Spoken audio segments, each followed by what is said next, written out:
രാജ്യത്താദ്യമായി വാഹനാപകടത്തിൽ മരിച്ചത് ആരാണെന്ന് അറിയാമോ? ഏകദേശം എത്ര വർഷം മുമ്പായിരിക്കും ആദ്യ അപകടമെന്ന് ഊഹിക്കാനാകുമോ?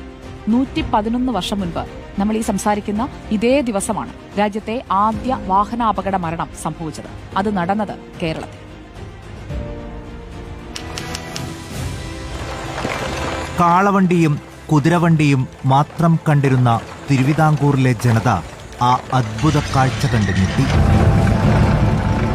ശ്രീമൂലം തിരുനാൾ മഹാരാജാവ് വിദേശത്തു നിന്നും ഇറക്കുമതി ചെയ്ത 4 ടയറുകളുള്ള ഇരുമ്പുവണ്ടി തിരുവിതാംകൂറിൽ ചീറിപ്പാഞ്ഞു തുടങ്ങി.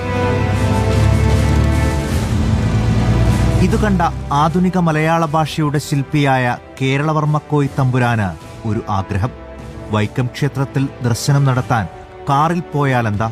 അങ്ങനെ അനന്തരവനായ AR രാജരാജവർമ്മയോടൊപ്പം 1914 സെപ്റ്റംബറിൽ തിരുവനന്തപുരത്തു നിന്നും കേരളവർമ്മക്കോയി തമ്പുരാൻ പുറപ്പെട്ടു. ക്ഷേത്രദർശനവും ഹരിപ്പാട് കൊട്ടാരത്തിലെ 2 ദിവസത്തെ താമസവും കഴിഞ്ഞ് സെപ്റ്റംബർ 20-നായിരുന്നു മടക്കയാത്ര. കാർ കായംകുളത്തെ കുറ്റിത്തെരുവിലെത്തിയപ്പോൾ ഒരു നായ പുറകെ ചാടി. നിയന്ത്രണം വിട്ട കാർ മറിഞ്ഞ് വലിയ കോയിത്തമ്പുരാന് ഗുരുതരമായി പരിക്കേറ്റു. സഹയാത്രികൻ AR രാജരാജവർമ്മ പരിക്കേൽക്കാതെ രക്ഷപ്പെട്ടു. 2 ദിവസം ചികിത്സയിൽ തുടർന്നെങ്കിലും സെപ്റ്റംബർ 22-ന് വലിയ കോയിത്തമ്പുരാൻ ലോകത്തോട് വിട പറഞ്ഞു. രാജ്യചരിത്രത്തിൽ ആ വിയോഗം ഒരു അടയാളമായി.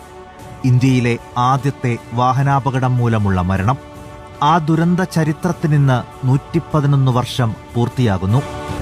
Research desk reporter.